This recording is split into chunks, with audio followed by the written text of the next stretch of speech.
Olá pessoal, aqui quem fala é o professor Matheus, estamos de volta aí com mais um vídeo do nosso canal. Nesse vídeo eu vou falar um pouquinho sobre a Rússia, né? E eu estou fazendo esse vídeo como uma resposta aí a vocês que são assinantes do meu canal, né? Algumas pessoas me pediram, sabem que eu já fui para a Rússia, algumas vezes pude visitar o país, né? O meu doutorado, o tema dele é a Rússia, né? É uma tese sobre a Rússia. Então algumas pessoas que são aí assinantes do canal fizeram esse pedido, pediram para que eu falasse um pouco sobre a Rússia. Outras pessoas que são assinantes do meu blog, no caso, participam do meu blog, também fizeram aí essa solicitação.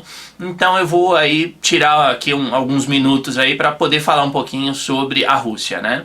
Por quê? Porque, como é de conhecimento aí de todo mundo, né? Desde o ano passado, aí, novembro de 2013, que a situação política e lá no leste europeu, especificamente aí nas relações entre a Rússia e a Ucrânia, são situações que têm chamado a atenção da mídia, né? Então, aquela situação na Ucrânia que envolveu a Rússia, ela ocorreu aí no final de 2013, depois no início desse ano aí até março, né?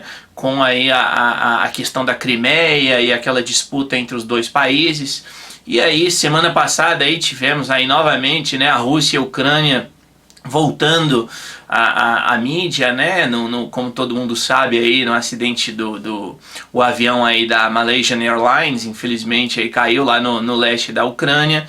Então novamente aquela disputa entre os dois países voltou um pouco à tona, né? Então eu queria começar aqui colocando, e lógico, né, eu vou colocar o que eu vou colocar aqui da minha perspectiva, do meu ponto de vista. Como eu falei, eu já tive a possibilidade de ir para a Rússia algumas vezes, né? Falo um pouco de russo, então eu queria colocar aqui não uma repetição daquilo que se fala na mídia brasileira, né? Mas tentar trazer mais ou menos aí, ou pelo menos um pouco, como que eles enxergam essa situação. E desse ponto de vista, ao meu ver, né, a primeira coisa que a gente precisa entender, né, e é um pouco diferente no caso aqui da visão que os brasileiros ou ocidentais de maneira geral têm, que ao meu ver o que fundamenta todo esse conflito, essa disputa, né, o que está no cerne dele, é lógico que existem questões econômicas, questões territoriais, eu vou falar sobre elas daqui a pouquinho, mas eu acho que tudo se inicia, né, a justificativa básica é o conceito de nação. Né? E aqui, entendendo-se nação, e aí essa é a diferença inicial aqui entre o que de maneira geral nós brasileiros entendemos como nação. Quer dizer, quando a gente fala aí nação, tem a expressão Estado-nação, né? A gente falando aí do Brasil, a gente fala em nação brasileira e automaticamente a gente já enxerga o país, né? O Brasil. E no caso lá, a situação é um pouco diferente. Quer dizer, a ideia que os russos têm, e quando eu estou falando aqui russos, se pode incluir também um pouco os ucranianos, né? A ideia que se tem de nação não é só a questão territorial, né? Eu diria que não é nem mesmo a questão territorial. Quer dizer, o conceito de nação que os russos, de maneira geral, têm, é um conceito de nação que está vinculado com laços históricos. Então, para que vocês tenham uma ideia, né, hoje a gente fala em Rússia, Ucrânia, né, como dois países, dois estados independentes. Tem ali a Belarus também, Bielorrússia, né, do lado também. Agora, esses três países, eles têm uma origem, literalmente há 1000 anos atrás, né, uma origem comum. Quer dizer, aquilo que se considera como eslavo, né, ou como a etnia eslava, e aqui entendendo-se eslavos aí, russos, ucranianos e bielorrussos, né, esse grupo ele teve uma única origem, né, que historicamente aí se situava onde hoje é o território da Ucrânia. Então a gente pode dizer, sem medo de errar, que esses três países, em termos de história, né, eles começaram juntos, digamos assim, eram um grupo só, né, que era na literatura e nos livros de história da Rússia especificamente, sempre é chamado de Rússia de Kiev. Né? Kiev é a capital da Ucrânia, né? No Brasil todo mundo fala Kiev, né? Mas a pronúncia certa aí é Kiev. Então, essa Rússia de Kiev, né, quer dizer, ela surgiu aí por volta do ano 800, né, depois de Cristo, 820, né, e aí aqueles primeiros grupos foram se colocando ali até se formar essa Rússia de Kiev, né, e o marco é o ano de 988, quando um príncipe, o príncipe Vladimir, ele foi batizado, né, se tornou aí cristão ortodoxo no caso.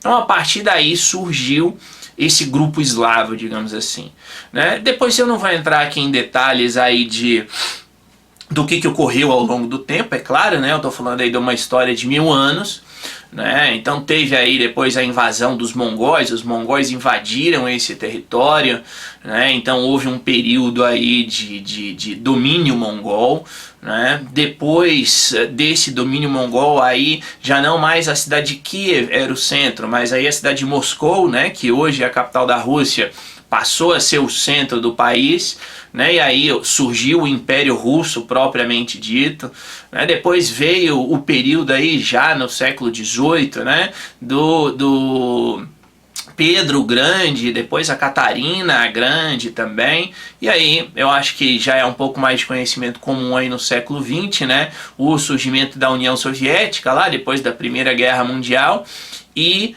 aí, mais recente, né, no ano de 1991, o fim da União Soviética e a separação aí dos países, né? Quer dizer, a União Soviética era formada aí por 15 repúblicas, que se tornaram aí 15 estados independentes, né? E aqui o que nos importa aí nesse vídeo são esses dois, né, a Rússia e a Ucrânia. Por que eu estou dando essa volta toda, né? Quer dizer, para olhar do ponto de vista aí da Rússia, no que diz respeito aí àquela justificativa que eles deram a respeito da Crimeia, né? Por que anexar a Crimeia? É lógico, né, que existe um componente ali estratégico, né? Ou seja, a Crimeia é a península da Crimeia, ficando ali no sul da Ucrânia, tem acesso ao Mar Negro ali, então ali tem aquele, por ali passam gasodutos da Rússia, então é um ponto estratégico, né? Agora, eles, e quando eu falo eles aqui, os russos especificamente, eles estão se utilizando o quê? Desse argumento nacional.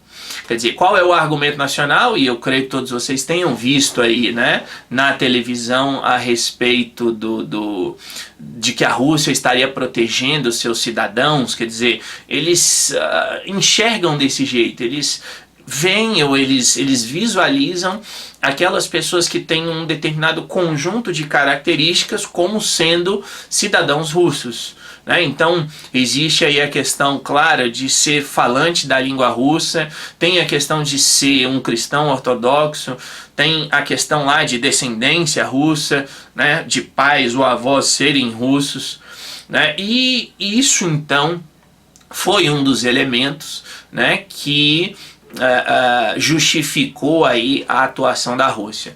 No que concerne aí especificamente, né, a questão lá da Ucrânia, né, daquelas manifestações que ocorreram aí no final de 2013, início aí desse ano 2014, né, lá na Praça Maidan e etc.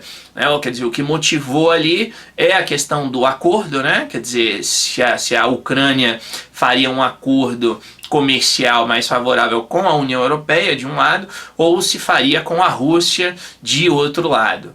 E aí o presidente, o Yanukovych, que era o presidente da Ucrânia naquele momento, não fez o acordo com a União Europeia, preferiu fazer com a Rússia, já que o Yanukovych, ele é um político que se originou, né, originário do leste ucraniano, que até hoje é uma região com uma influência russa nesse sentido cultural, né? Ou seja, são pessoas que falam russo. Eu visitei a Ucrânia também, né? E eu visitei os dois lados, digamos assim. Eu visitei a cidade de Lvov, né, que fica no oeste da Ucrânia. Então lá, quando eu cheguei lá, por exemplo, e logo no início, né, tentei falar em russo, os moradores lá, as pessoas que me atenderam, eles já olhavam um pouco de cara feia, todo mundo falava inglês, né? Quer dizer, com uma visão um pouco mais ocidentalizada. Depois visitei a cidade de Odessa, né, no sul da Ucrânia, e visitei a cidade de Kharkiv também, aí ela fica no leste da Ucrânia. Aí nessas duas cidades a situação já foi completamente diferente, foi o oposto. Né? Quer dizer, na rua todo mundo falando russo, os cartazes, enfim, tudo feito, expresso em russo. Né? E na capital, visitei também a capital, Kiev, aí lá tinha lugares que eram mais, os lugares mais turísticos, né? Se falava mais em russo, desculpa, em inglês, mas no dia a dia também tinha bastante gente falando russo também. Então, isso para colocar o quê? Que a Ucrânia ela é um país bastante dividido, né? Porque o seu lado ocidental, né, ele tem o lado ocidental da Ucrânia, no caso, o território da Ucrânia, tem vínculos históricos com o Ocidente, né, com a Polônia, né, com a Alemanha até certo ponto, mas principalmente com a Polônia, aquela região ali, ela já foi uma região polonesa, né? Enquanto que o lado leste da Ucrânia, ele tem, como eu falei, esse vínculo muito mais com a Rússia, né, um vínculo cultural muito maior com a Rússia do que com o Ocidente, no caso. E essa divisão interna, ela se refletiu na política ucraniana. Então, como eu estava aí relembrando, quer dizer, houve essa possibilidade desse acordo, o presidente Yanukovych não assinou o acordo, né, com a União Europeia, e por isso começaram a surgir essas manifestações aí a respeito, né, desse não acordo, né, já que o Yanukovych preferiu então fazer um acordo com a Rússia naquele momento. E aí teve toda aquela situação, né? Imagino aí que todos vocês tenham acompanhado, quer dizer, o Yanukovych saiu da presidência, né? Foi removido da presidência, o parlamento dominado por um partido que é pró-Ocidente, né? Esse partido, o que ele fez? Ele antecipou as eleições, como se sabe, houve eleições aí recentemente na Ucrânia, foi eleito o presidente Poroshenko, né? Que é aí um presidente mais favorável ao Oeste, né, ao Ocidente. Agora isso trouxe como reflexo ou como consequência o fato de que o leste ucraniano não aceitou, né? Tanto não aceitou, quer dizer, uma questão ali de conflito literalmente, né, de um lado para o outro lado, né, nesse aspecto aí de nacionalidade, nesse aspecto de preferência. Então uma parte da população, assim como antes, uma parte da população não aceitava, né, não vou dizer proximidade, mas o fato de a Ucrânia estar caminhando em direção a uma proximidade maior com a Rússia, um acordo com a Rússia, né, quando esse grupo se tornou vencedor aí com a eleição do presidente Poroshenko, o leste ucraniano se rebelou e daí veio então a questão do referendo na Crimeia, né, que, enfim, deu ali a maioria a vitória, né, dizendo que queria se unir à Rússia. E tem a situação que continua aí até hoje no leste ucraniano, né, na região ali que é chamada de Donbass, que engloba aí a segunda maior cidade da Ucrânia, a segunda, terceira maior cidade da Ucrânia, que é a cidade de Donetsk, né, também a cidade de Lugansk, quer dizer, territórios ali que fazem fronteira com a Rússia. Então esse território que é onde tem aí os separatistas que estão querendo então se separar da Ucrânia e se unir à Rússia, né? Então esse é o panorama geral, né? É como eu falei, é claro que a gente também não pode ser ingênuo e achar que é só essa questão que eu citei da nacionalidade, né? É claro que a Rússia tem interesse naquela região, né? Como eu tinha citado antes, a Península da Crimeia, ela é um território bastante estratégico. A Rússia, historicamente, ela sempre ela utilizava, quando aquela parte fazia parte do Império Russo, né, ali foi instalada a frota do Mar Negro, né, a frota do Império Russo. Então, quer dizer, aquilo ali já vem de muito tempo atrás, né? Depois, durante o período da União Soviética, ali também ficava uma parte da frota naval, né, da União Soviética. E depois que se separou, quer dizer, na cidade de Sevastopol, a Rússia continuou alugando a base lá, né? Então ela alugava aquela base para ter o acesso ao Mar Negro por ali, porque é um ponto estratégico. E do mesmo jeito no leste ucraniano. O leste ucraniano, ele é a região mais industrializada do país. Ou seja, toda a parte de indústria, né, indústria pesada, a parte industrial da Ucrânia, ela está no leste do país. Então é claro que, do ponto de vista ucraniano, se aquele território ali se separasse, a Ucrânia perderia, né? Quer dizer, não fala aqui só a questão de território, questão econômica, quer dizer, perderia aí uma boa parte da sua indústria. E óbvio que do ponto de vista da Rússia, a Rússia ganharia, obviamente, né, esse território e consequentemente ganharia essa região industrial, né? Então, ao meu ver, aí eu acho que esses são os principais pontos aí que eu gostaria de destacar. Agora, um outro ponto que eu acho importante também destacar é o seguinte.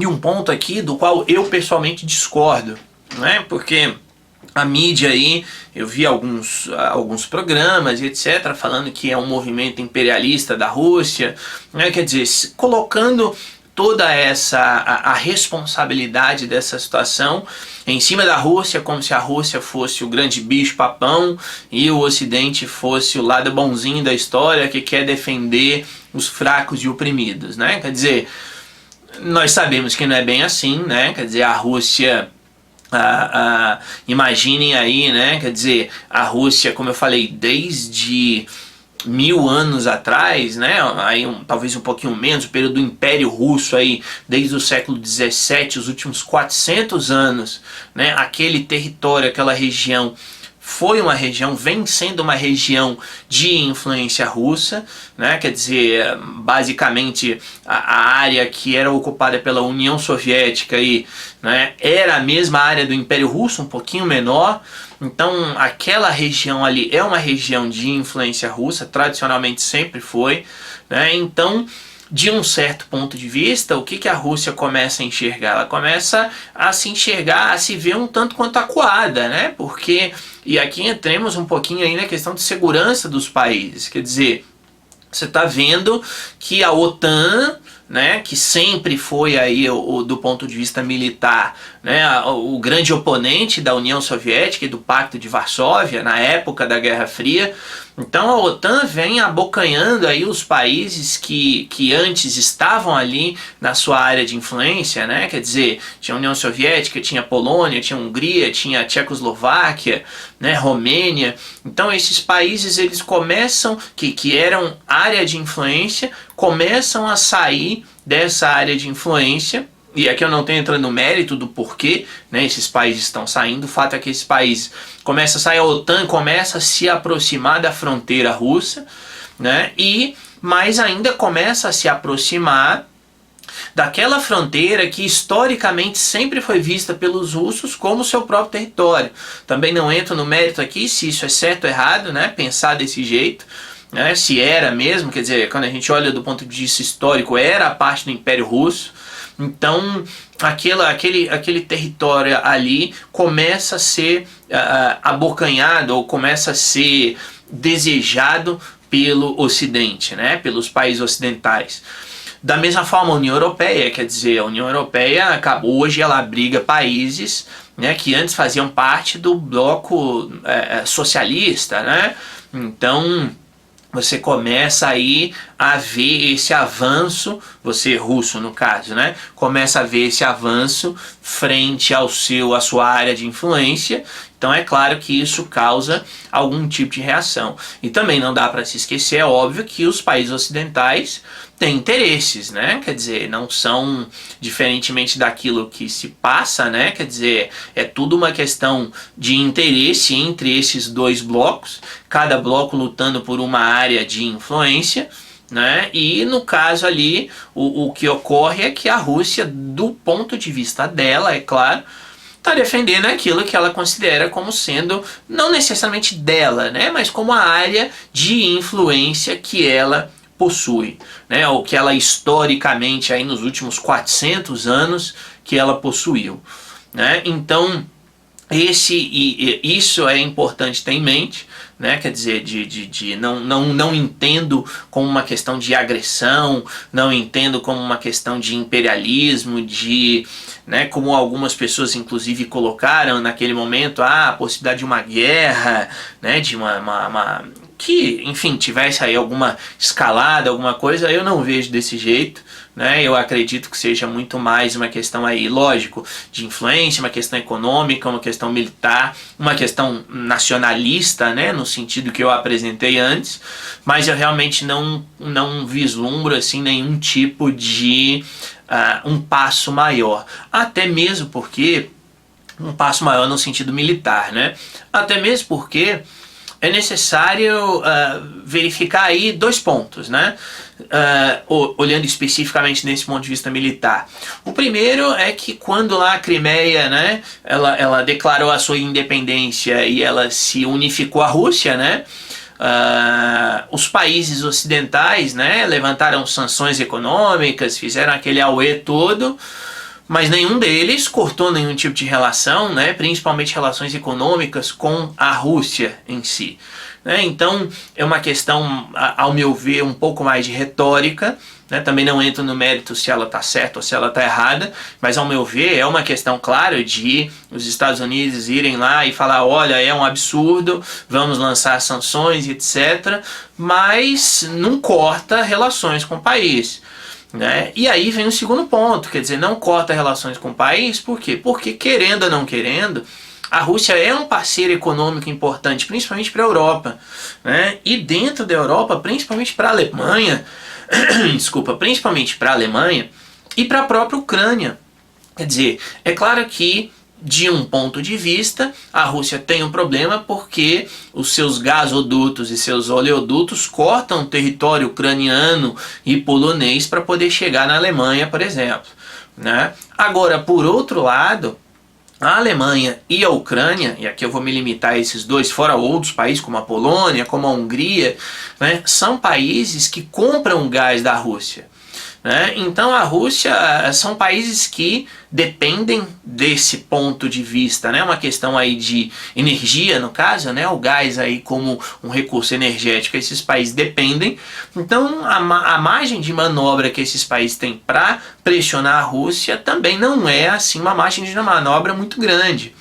Né? Outro ponto que também deve ser levada em consideração quando se fala em uma eventual ação militar é o fato de que, do ponto de vista de armas nucleares, a Rússia continua tendo mais ou menos o mesmo número de armas nucleares que os Estados Unidos, por exemplo.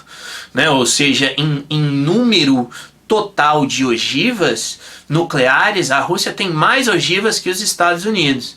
Né? A diferença é que eles têm mais ogivas na ativa, digamos assim. A Rússia aí já desativou várias ogivas.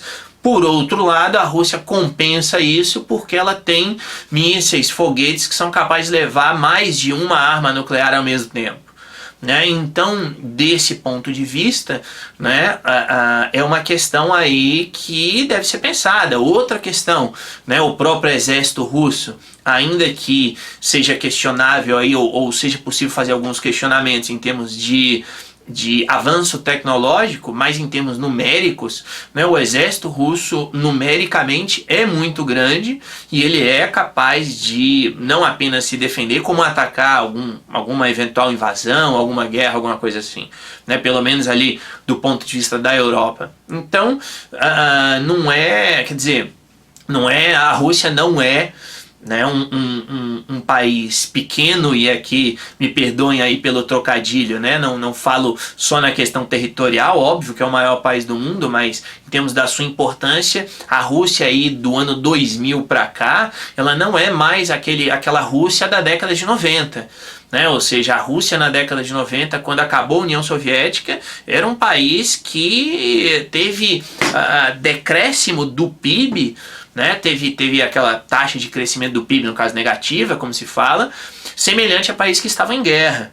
né? Então o Ocidente, digamos assim, né, pressionou a Rússia, e a Rússia, dada aquela situação, teve de ceder muito, quer dizer, abriu mão de muita coisa na década de 90, mas do ano 2000 para cá a Rússia voltou, se reergueu, quer dizer, não é um país pequeno, né, nesse sentido, é um país de importância, né, que precisa ser aí levado a sério, que precisa ser respeitado. E aqui, repito, né, eu não entro no mérito se as decisões são boas ou ruins, né, se elas são certas ou erradas, isso cabe a você aí que está me assistindo decidir, né, do mesmo jeito que a gente fala, bom, os Estados Unidos foi lá e invadiram o Iraque, isso é bom ou ruim, né, isso é certo ou errado?